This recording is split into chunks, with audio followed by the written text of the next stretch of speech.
আপনারা যারা উপস্থিত হয়েছেন, মায়েরা, বোনেরা, ভাই ও বন্ধুগণ, আমরা আজকে এখানে এই ধর্ণা মঞ্চে আমরা সমবেত হয়েছি কেরালা সরকারের বিরুদ্ধে। বিজেপি পরিচালিত দিল্লির বিজেপি সরকার কেরালা সরকারের উপরে অর্থনৈতিক অবরোধ জারি করেছে, রাজনৈতিক আক্রমণ তীব্র করেছে এবং এর প্রতিবাদে মানুষকে সচেতন সজাগ করবার জন্য আমরা এই গণ অবস্থান এখানে ডেকেছি।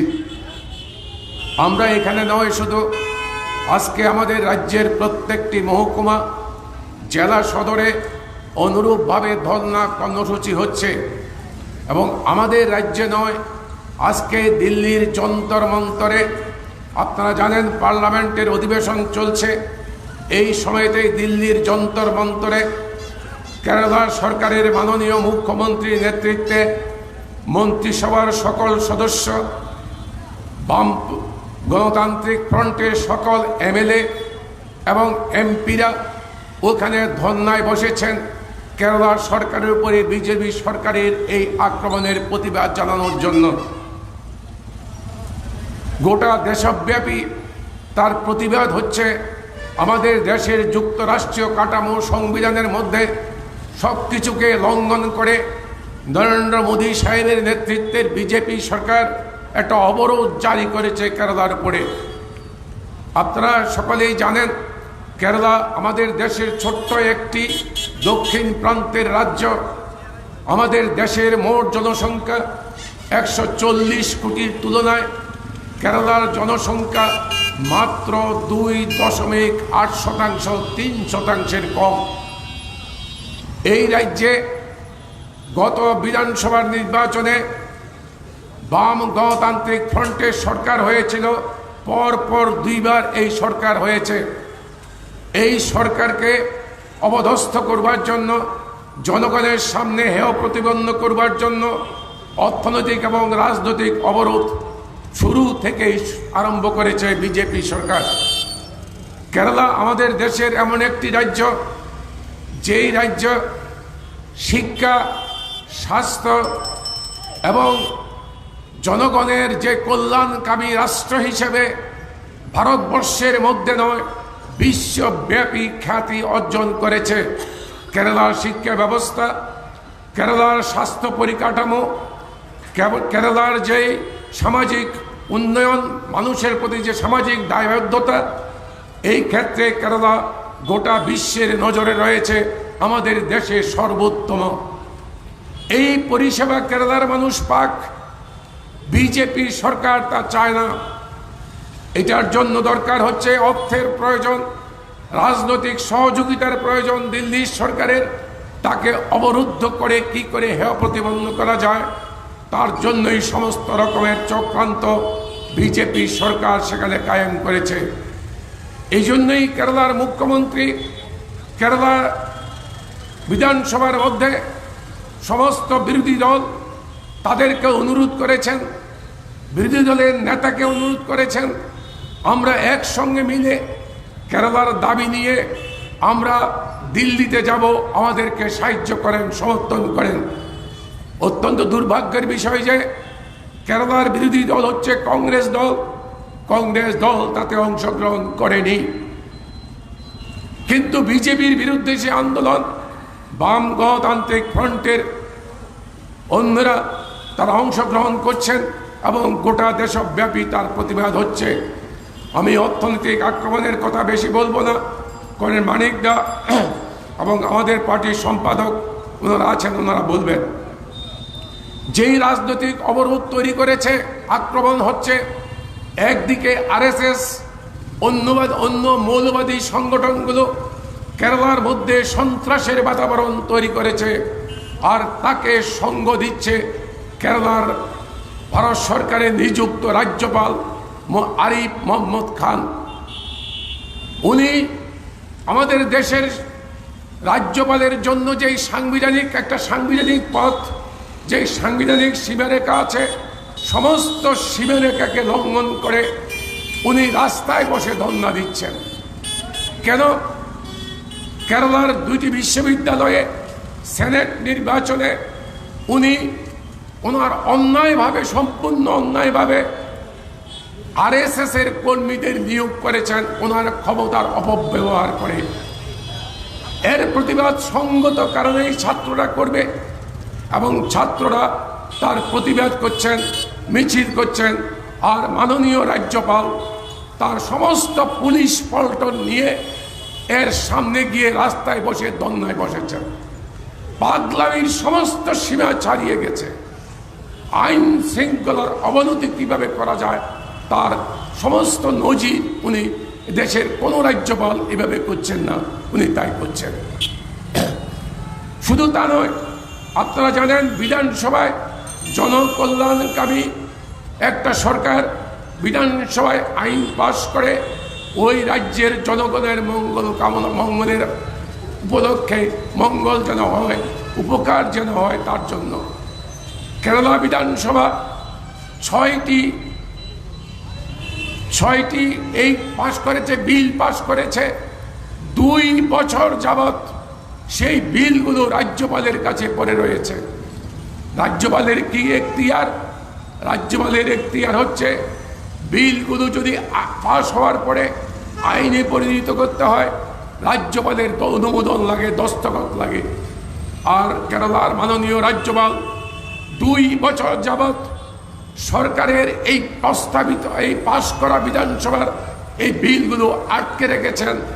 না ও তাই দস্তখত করছেন, অনুমতি প্রদান করছেন, সম্মতি প্রদান করছেন, না রাজ্য সরকারের কাছে তার কোনো ব্যাখ্যামূলক বক্তব্য রাখবার জন্য কোনো রকমের অসুবিধা আছে কিনা, আইন ভারতীয় সংবিধানের পরিকাঠামোর মধ্যে আছে কিনা তা দেখবার জন্য, খোঁজ খবর করবার জন্য ফেরত পাঠিয়েছেন। বাধ্য হয়ে কেরালার সরকার 2 বছর অপেক্ষা করার পরে আমাদের দেশের সর্বোচ্চ বিচারালয়ের কাছে সুপ্রিম কোর্টের দ্বারস্থ হতে বাধ্য হয়েছেন। মাননীয় সুপ্রিম কোর্ট কেরালার রাজ্যপালকে যখন নির্দেশ দিয়েছে এই সম্পর্কে রিপোর্ট দেওয়ার জন্য, রাজ্যপাল তখন একটি মাত্র বিলকে সম্মতি প্রদান করে সরকারের কাছে ফেরত পাঠিয়েছেন। বাকি বিলগুলো সম্পূর্ণ অন্যায়ভাবে উনি ভারতবর্ষের রাষ্ট্রপতির কাছে পাঠিয়ে দিয়েছেন। রাষ্ট্রপতি বিধানসভার বিল নিয়ে কি করবেন, উনি রাষ্ট্রপতির কাছে পাঠিয়ে দিয়েছেন। এইভাবে পদে পদে এই রাজ্যপাল একা কোনো ব্যক্তি নয়। ভারতবর্ষের স্বরাষ্ট্র দপ্তর অমিত শাহকে সন্তুষ্ট করবার জন্য উনি দারুণভাবে তৎপর, এবং তারই জন্যই কেরালা সরকারকে কিভাবে প্রত্যেকটি কাজে বাধা সৃষ্টি করা যায় তার জন্যই এই উদ্যোগ দিয়েছে। দিল্লি থেকে এই ষড়যন্ত্র হয়েছে। কাজেই এই রাজ্যপাল তার সমস্ত যোগ্যতা হারিয়েছে। অবিলম্বে তাকে বরখাস্ত করা উচিত এবং বিধানসভায় পাশ করা সমস্ত বিলগুলোকে সম্মতি প্রদান করা উচিত। এ না হলে পরে আমাদের দেশের যে সার্বভৌমের যে নীতি, আমাদের দেশের সংবিধানের যে রাজ্য সরকারগুলোর যে অধিকার, সেই অধিকার উপরে সরাসরি কেন্দ্রীয় সরকারের হস্তক্ষেপ হবে। এই অধিকারগুলো আমরা দাবি করছি। আমরা অনুরোধ করব, শুধু এইভাবে নয়, কেরালার মধ্যে আরএসএস সন্ত্রাসের বাতাবরণ তৈরি করেছে বিভিন্ন জায়গায়। আপনারা জানেন কেরালা রাজ্যে একটি বিধানসভার আসনেও বিজেপি জিততে পারেনি। ওই রাজ্যের মধ্যে এরপরেও আরএসএস বিভিন্ন খুন সন্ত্রাস তৈরি করে একটা সন্ত্রাসের বাতাবরণ তৈরি করার চেষ্টা করছে।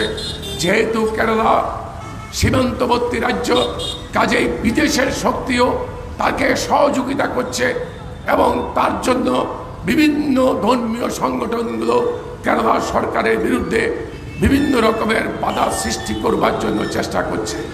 এরকম একটি অবস্থার মধ্যে ভারতের কমিউনিস্ট পার্টি মার্ক্সবাদী আমরা প্রত্যাশা করি আমাদের দেশের 140 কোটি মানুষ, আমরা কি চাইছি? দিল্লি সরকারের কাছে ভিক্ষা চাইছি না।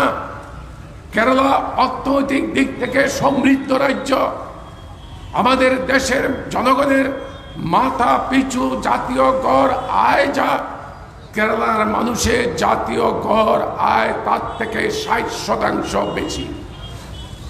কিন্তু আমাদের অধিকার রয়েছে, আমাদের ট্যাক্সের টাকা, সেই টাকা কেরালা সরকার যে অংশটা প্রাপ্য সংবিধান অনুসারে, আইন অনুসারে, নিয়ম অনুসারে প্রচলিত যে নিয়ম, সেই অধিকারটুকু চাই। তার জন্য আমরা আমাদের দেশের সমস্ত বামপন্থী, ধর্মনিরপেক্ষ, গণতান্ত্রিক যে দলগুলো আছে তাদের সহযোগিতা চাই, যাতে করে বিজেপি সরকার যে একটার পর একটা এক দলীয় স্বৈর শাসন কায়েম করবার জন্য পদক্ষেপ নিচ্ছে, যা কেরালার উপরে ওখানে এখন তার হিংস্র প্রতিক্রিয়া দেখা যাচ্ছে বিভিন্ন কিছুর মধ্য দিয়ে। এই প্রতিক্রিয়ার বিরুদ্ধে আপনারা সবাই সজাগ হবেন, সম্মিলিত হবেন, একজোট হবেন, যাতে বিজেপি সরকারকে জনবিচ্ছিন্ন করা যায় এবং এর মধ্য দিয়েই মানুষের অধিকারগুলো আদায় করবার জন্য আমরা লড়াই করছি। তার জন্যই আমরা এই ধর্নায় গণ অবস্থানে আমরা বসেছি।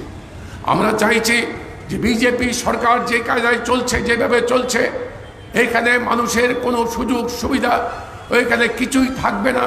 তার রাজ্য সরকারগুলো সেভাবে চলছে। এরকম একটি অবস্থার মধ্যে আগামী লোকসভার নির্বাচন বিজেপিকে শুধু জনবিচ্ছিন্ন করলে চলবে না, এই দেশ থাকবে না, এই দেশের সংবিধানের অস্তিত্ব থাকবে না, সংবিধান ভেঙে পড়বে।